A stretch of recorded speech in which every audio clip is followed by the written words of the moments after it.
Hello, I'm Kelly Lynn, and this is Comcast Newsmakers. Joining me at this hour is Rushern Baker III. He, of course, is county executive here in Prince George's County. So good to see you. Glad to be here. Well, you have recently been in Annapolis testifying in support of bringing a casino to the National Harbor. Tell me why you think this is such a great idea.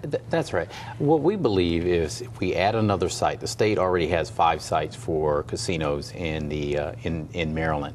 If we add another site at National Harbor, I told the state I could support that. One is I believe it will bring in somewhere between $40 to $50 million a year for Prince George's County. That means we'd have more money for education, public safety.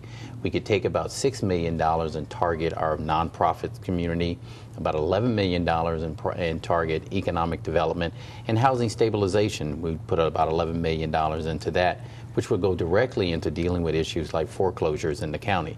So I think for the county, weighing both the pros and cons, in the end result, I think this will bring in the type of revenues and help the county move forward. And we'll put it at National Harbor, which is an entertainment district. We'll make it a destination resort for people from around the world. It is, however, getting a lot of opposition, mainly from people who are religious and think that this is just not a good idea for Prince George's County. What are you going to do to overcome that? Well, you know, I tell people, and I'm very honest with them, that for the 8 years I was in Annapolis, I voted against slots. I didn't believe it, brought the type of benefits we needed in Prince George's County or the state. But we passed that Rubicon. The state has voted in a referendum that they're going to have facilities. This bill that we proposed in Annapolis would also have a referendum where people could vote on it. And I think weighing the pros and cons, putting it at National Harbor, lessens some of the negative impact of bringing a casino to the area. All right, I want to move on to the Economic Development Incentive Fund. This has been a big deal in Prince George's County, $50 million for local businesses. They are now able to officially go on and apply for these grants. Tell me how it works. We're very excited about this. This is our wow factor for the county to attract people to the county and expand businesses who are already in the county.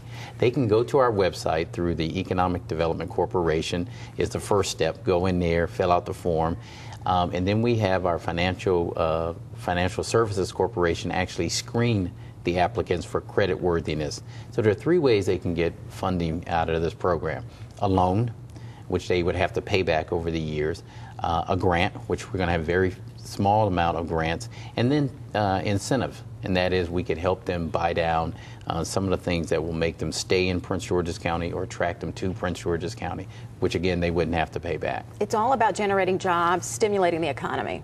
It really is. It's about generating jobs, stimulating the economy, and targeting in areas in Prince George's County where we think are ripe for development. You take a place like Suitland, which has 2 federal or 3 federal facilities right there. It's right near a metro station, close to the District of Columbia. We think that's ripe for development. Branch Avenue, Naylor Road, all of these places are, Largo, Morgan Boulevard, all of these places are things that we think could really take off with the right type of incentive. And $50 million is a great way to do that. Very nice. Let's move on to CountyStat. This is a program that you're going to be officially launching very soon. Yes, we're another program I'm excited about. We've seen CountyStat or CityStat work in other areas like the District of Columbia, Baltimore City. And what it really does is target with data our agencies. It's more transparency, so citizens can actually track how well we're doing, how efficient we're using citizens' money, and it makes the government not only more transparent, more efficient, but more accountable to the citizens. And that's something I promised during the campaign. All right. March is Women's History Month, and you certainly are supportive of that. I am very supportive of that, and my wife and my 2 daughters are very supportive of it also. I'm really proud of this administration.